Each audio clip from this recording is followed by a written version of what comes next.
नमस्कार, स्वागत है आपके साथ। मैं हूं अमित गर्ग शुक्ला। देश में कोरोना केसेस काफी बढ़े हैं, ऐसे में मास्क सबसे बड़ा हथियार है। हम आपसे बार बार अपील करते हैं कि आप मास्क पहनिए। इसको लेकर न्यूज़ 18 ने एक मुहिम शुरू की है, #मास्क पहनो इंडिया। आप खुद से प्रण लीजिए कि जब तक ये महामारी है आप मास्क नहीं उतारेंगे।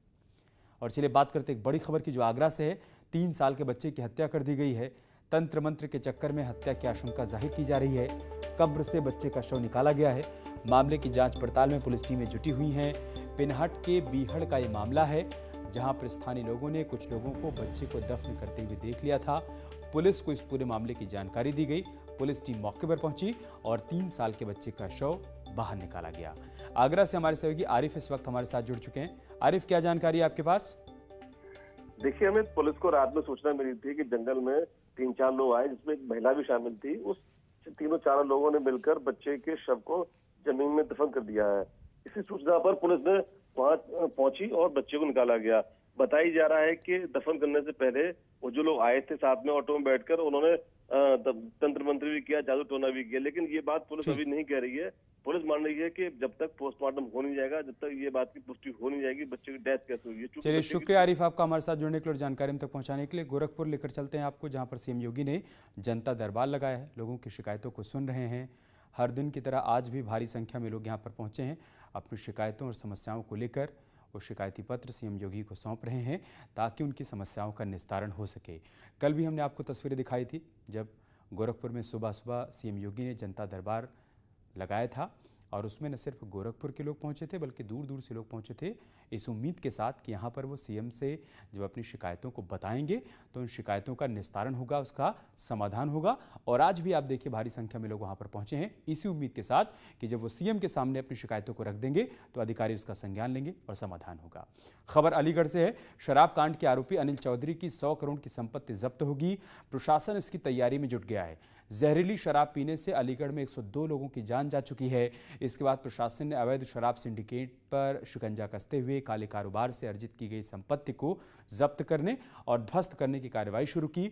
इसी कड़ी में सर्वे के बाद सभी तहसीलों से जिला प्रशासन को अवैध संपत्ति से जुड़ी पूरी लिस्ट भेजी गई है, जिसमें शराब माफिया अनिल चौधरी के परिवार की संपत्ति को लेकर हैरान करने वाले आंकड़े सामने आए हैं। परिवार पर सरकारी कीमतों के हिसाब से करीब 100 करोड़ की संपत्ति है। इसमें 70 करोड़ के घर, प्लॉट, कॉलेज और कृषि भूमि है। इसके अलावा दूसरे जिलों में भी करीब 30 करोड़ की अवैध संपत्ति मिली है, जिसके खिलाफ अब एक्शन लिया जा रहा है। इस मामले में हम लोगों के द्वारा लगातार कार्रवाई की गई। कुल 88 अभियुक्त इस पूरे मामले में प्रकाश में आए, 88 अभियुक्त प्रकाश में आए हैं, जिसमें कि 1-2 लोगों को छोड़कर 80 से ज़्यादा अभियुक्तों की हम लोगों के द्वारा अरेस्टिंग की जा चुकी है। और ये तमाम लोगों की जो संपत्ति है, जो 100 करोड़ से ज़्यादा की पुलिस ने एकत्र की है, तो कुछ दिनों के अंदर चार्जशीट हमारी लगातार इसमें हम लोग लगा रहे हैं और कुछ दिनों के अंदर हम लोग इसको भी, इनकी संपत्ति को जब्त करने की कार्रवाई करेंगे। उधर आजमगढ़ में जिला प्रशासन ने माफिया अखंड सिंह उर्फ कुंटू सिंह की 1 करोड़ 82 लाख रुपए की संपत्ति कुर्क की है। जिलाधिकारी के आदेश पर मेहननगर तहसीलदार और तरमा थाना प्रभारी पुलिस फोर्स के साथ जमुआ गांव पहुंचे और अखंड सिंह और उनकी पत्नी वंदना सिंह की अचल संपत्ति को कुर्क किया। पुलिस की इस कार्रवाई से माफियाओं में एक बार फिर से हड़कंप मचा हुआ है। पूर्व ब्लॉक प्रमुख अजीत सिंह की हत्या के आरोप में गिरफ्तार अखंड प्रताप इस समय बरेली की जेल में बंद है।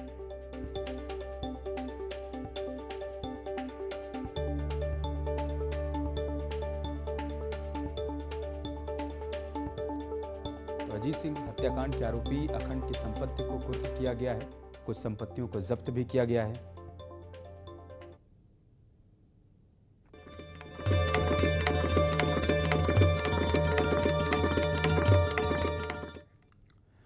आज से सावन का महीना शुरू हो गया है। हिंदू धर्म में सावन महीने का विशेष महत्व है, क्योंकि ये महीना भगवान भोलेनाथ को अत्यंत प्रिय है। मान्यता है कि सावन में भोलेनाथ की पूजा करने और शिवलिंग पर जल चढ़ाने से सभी तरह की मनोकामनाएं पूरी होती हैं।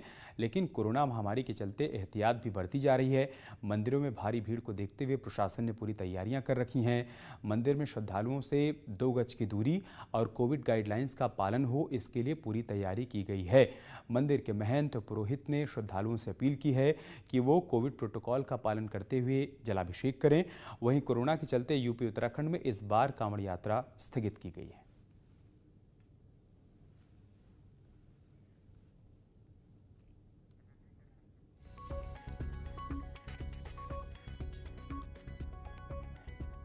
लखनऊ से हमारे सहयोगी मोहम्मद शवाब इस वक्त हमारे साथ जुड़ चुके हैं। इसके अलावा रवि पांडे हमारे साथ वाराणसी से हैं। रवि, मैं शुरुआत आपसे करूंगा। भोलेनाथ की नगरी है काशी, आज आस्था की कैसी तस्वीर वहां पर देखने को मिल रही है सावन के पहले दिन? देखिए, हर हर महादेव शिव शंभू काशी विश्वनाथ गंगे और सावन का पहला दिन और जो नज़ारा है वो सीधे तस्वीरें आप तक मैं पहुंचा रहा हूं कि भक्तों का जो जमावड़ा है वो आज सुबह से ही लगा हुआ है। मंगला आरती के बाद भक्त काशी विश्वनाथ के दर्शन को लंबी लाइन लगाए हुए हैं और ये पूरी की पूरी लाइन जो है वो बाबा विश्वनाथ को जल चढ़ाने के लिए आतुर है, बाबा विश्वनाथ से आशीर्वाद लेने के लिए आतुर है, बाबा के दरबार में अपना शीश नवाने के लिए आतुर है। हर हर महादेव के जयकारे से पूरी काशी जो है आज गुंजायमान हो चुका और ये नज़ारा सावन में प्रत्येक दिन रहता है। लेकिन एक सबसे बड़ी बात यह है कि सावन के महीने में सावधानी नजर नहीं आ रही है। कोविड प्रोटोकॉल के तहत प्रशासन का दावा था कि दर्शन करवाया जाएगा, लेकिन ये जो भीड़ है, ये भीड़ आप देख रहे होंगे कि कितनी सटी हुई भीड़ है, दूरी नहीं है। लेकिन बात वही है कि बाबा के भक्ति के आगे जो कोरोना का डर है वो भक्तों में खत्म हो गया है और सुबह से ही जल चढ़ाने के लिए भक्त जो है लंबी लाइन लगाए हुए हैं। मंगला आरती के बाद ये पूरी जो दर्शन की प्रक्रिया है वो शुरू होगी और शासन की तरफ से 4 गेट बनाए हुए, चारों गेट से दर्शन करवाया जा रहा है। ये थोड़ा सा भीड़ काबू जरूर कर रहा है ये माध्यम, लेकिन जो भक्ति की जो तस्वीर है वो सीधे सीधे हम आपको दिखा रहे हैं। और ये 4 नंबर गेट है विश्वनाथ कॉरिडोर का, ये मुख्य द्वार है। इस मुख्य द्वार से पहली बार जो दर्शनार्थी हैं वो अंदर जा रहे हैं। और सबसे बड़ी बात है कि आज चौक दर्शन के साथ ही माँ गंगा का जो दर्शन है वो एक साथ भक्त करेंगे। हमारे साथ कुछ भक्त हैं।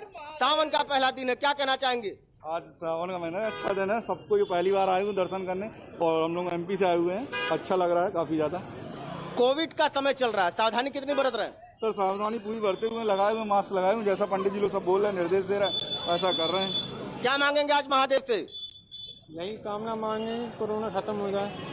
तो ये लोग अपनी अपनी कामनाएं लेकर आए हुए, सावधानी के साथ दर्शन कर रहे हैं और कामनाएं मैक्सिमम ये मांग रहे हैं बाबा विश्वनाथ से कि जो कोविड का प्रकोप है वो कम हो जाए। लेकिन जो ये तस्वीरें हैं वो अपने आप में अद्भुत अलौकिक हैं।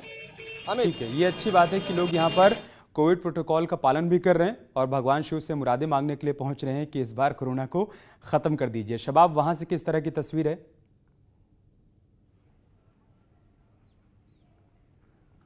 चूँकि लखनऊ में सावन का आज पहला दिन है, लेकिन कांवड़ यात्रा बंद होने की वजह से थोड़ी सी जो भीड़ होती है उसमें कमी है। और इस वक्त हम लोग लखनऊ के मनकामेश्वर मंदिर में हैं और आप तस्वीरें देख पाएंगे कि श्रद्धालु अपनी बारी का इंतज़ार कर रहे हैं। चूँकि दर्शन पूजन शुरू हो चुका है और जैसा आपने भी बताया कि सावन का जो महीना होता है वो भोले का महीना होता है और उसे खुश करना जो होता है अमित, वो सबसे आसान होता है। वो गंगा जल से खुश हो जाते हैं, वो छोटे छोटे साधनों से खुश हो जाते हैं। इसलिए ये भी एक बड़ी महत्ता है। और सावन के इस पहले दिन को लेकर के जो तैयारियां की गई थी वो भी मंदिरों में पूरी नज़र आती हैं। चूँकि मनकामेश्वर मंदिर परिसर में जो दूध के पैकेट हैं वो पैकेट से आप दूध नहीं चढ़ा सकते, पॉलीथीन स्ट्रिक्टली प्रोहिबिटेड है। इसके अलावा भीड़ आने वाली जो है उससे भी कोविड प्रोटोकॉल को पालन करने की हिदायतें दी जा रही हैं। लोगों से इस बात को कहा जा रहा है कि वो मास्क लगाकर दर्शन करें और जो सोशल डिस्टेंसिंग है उसको पूरा किया जाए। तमाम तरीके की चीज़ें जो हैं वो नज़र भी आती हैं, लेकिन चूँकि कांवड़ यात्रा बंद है इसलिए कांवड़िए जो हैं वो यहाँ तक नहीं पहुँच रहे हैं। इस वजह से थोड़ी भीड़ जो है वो कम नज़र आती है। बहुत शुक्रिया आप दोनों का हमारे साथ जुड़ने के लिए, तमाम तस्वीरें हम तक पहुँचाने के लिए। आगे बढ़ते हैं। सीएम योगी आदित्यनाथ आज अयोध्या के दौरे पर रहेंगे। सूबे में अयोध्या राजनीति का नया केंद्र बनता जा रहा है। इससे पहले बीएसपी ने अयोध्या में प्रबुद्ध सम्मेलन किया और अब सीएम योगी आदित्यनाथ अयोध्या पहुंच रहे हैं। को सीएम योगी आदित्यनाथ राम की नगरी अयोध्या का दौरा करने जा रहे हैं। ये दौरा बीएसपी के ब्राह्मण सम्मेलन के ठीक 2 दिन बाद हो रहा है। अपने अयोध्या दौरे पर सीएम योगी आदित्यनाथ विकास कार्यों की समीक्षा करेंगे और मंदिर निर्माण के कार्यों को भी देखेंगे। इस दौरान अयोध्या में बन रहे दशरथ मेडिकल कॉलेज के निरीक्षण का भी कार्यक्रम है। सूबे के मुख्यमंत्री योगी आदित्यनाथ का एक बार फिर अयोध्या में संभावित दौरा है। माना जा रहा है कि कल मुख्यमंत्री सिद्धार्थनगर जाते वक्त अयोध्या पहुंचेंगे और अयोध्या में विकास कार्यों का जायजा लेंगे। सबसे पहले मुख्यमंत्री मेडिकल कॉलेज जाएंगे और जहां पर निर्माणाधीन मेडिकल कॉलेज का निरीक्षण करेंगे और उसके बाद फिर राम जन्मभूमि दर्शन जाने का कार्यक्रम है। राम जन्मभूमि पर दर्शन पूजन करने के बाद फिर राम मंदिर निर्माण की जो तैयारियाँ हैं उसका जायजा लेंगे। फिर हनुमानगढ़ी के दरबार में मुख्यमंत्री पहुँचेंगे और उसके बाद सबसे आखिरी में राम की पैड़ी पर आएंगे। राम की पैड़ी पर अविरल जलधारा का निरीक्षण करेंगे। दरअसल सीएम योगी सिद्धार्थनगर के दौरे पर जा रहे हैं, जहां 30 जुलाई को पीएम मोदी का कार्यक्रम होना है। और अपने इसी सिद्धार्थनगर दौरे के दौरान सीएम का काफिला अयोध्या रुकेगा, जहां वो रामलला के दर्शन के बाद मेडिकल कॉलेज का निरीक्षण करेंगे। उधर जौनपुर पहुंचे गोरखपुर के सांसद और फिल्म अभिनेता रविकिशन ने कहा कि जो लोग वोट के लिए ब्राह्मण की राजनीति कर रहे हैं, उन लोगों के राज्य में सबसे अधिक शोषण ब्राह्मणों का हुआ है। ब्राह्मण की बेटियों का धर्मांतरण हुआ है। मुझे भी इन लोगों ने सम्मान नहीं दिया, यश भारती सम्मान नहीं दिया गया था। रविकिशन ने आगे कहा कि आज केंद्र और राज्य में ब्राह्मणों को उच्चतम पदों पर रखा गया है। हर वर्ग के लोगों को उसके ओहदे के हिसाब से, शिक्षा के हिसाब से और काबिलियत के हिसाब से पद दिया गया। ये ब्राह्मण की जो राजनीति कर रहे हैं, ये लोग भूल गए कि इनकी सरकार जब थी, सबसे ज़्यादा अगर शोषण हुआ है और सबसे ज़्यादा धर्मांतरण हुआ है वो ब्राह्मण की बेटी का हुआ। इसका जवाब है इनके पास। क्या किया इन्होंने ब्राह्मणों के साथ? सब छोड़िए, मैं रविकिशन शुक्ल, मेरे साथ इन लोगों ने क्या किया? 1 लाख लोगों को रोजगार भोजपुरी सिनेमा के माध्यम से दिया। कभी इनकी सरकार में मुझे सम्मान मिला? अयोध्या में 23 जुलाई को प्रबुद्ध सम्मेलन करके बीएसपी ने 2022 विधानसभा चुनाव का आगाज कर दिया है। अंबेडकर नगर में भी बीएसपी ने प्रबुद्ध सम्मेलन कर ब्राह्मणों को जोड़ने की कवायद शुरू की है। कटेहरी विधानसभा के बेनीपुर पहुंचे बीएसपी महासचिव सतीश चंद्र मिश्रा ने प्रबुद्ध सम्मेलन को संबोधित किया। उन्होंने बीजेपी सरकार पर हमला करते हुए कहा कि सरकार में प्रबुद्ध समाज और दलितों का उत्पीड़न किया जा रहा है। सतीश चंद्र मिश्रा ने प्रबुद्ध समाज और अन्य समाज से बीजेपी को उखाड़ फेंकने का आह्वान किया। उद्देश्य यही है कि जो प्रबुद्ध समाज में को जिस तरह से इस सरकार में दबाया जा रहा है, उसमें भी खास तौर से जैसे दलितों के साथ में अत्याचार हो रहे हैं और ब्राह्मण समाज के साथ में हो रहा है, तो इसके लिए ब्राह्मण समाज और प्रबुद्ध समाज के अन्य समाज के लोगों के बीच में हम लोग जा कर के उनको जागरूक करने का काम कर रहे हैं और उनसे इस बात का अनुरोध भी कर रहे हैं कि अब आप इकट्ठा हो जाइए और ऐसा शासन, ऐसा प्रशासन जिस सरकार चला रही है उस सरकार को उखाड़ फेंकने के लिए अब आप कर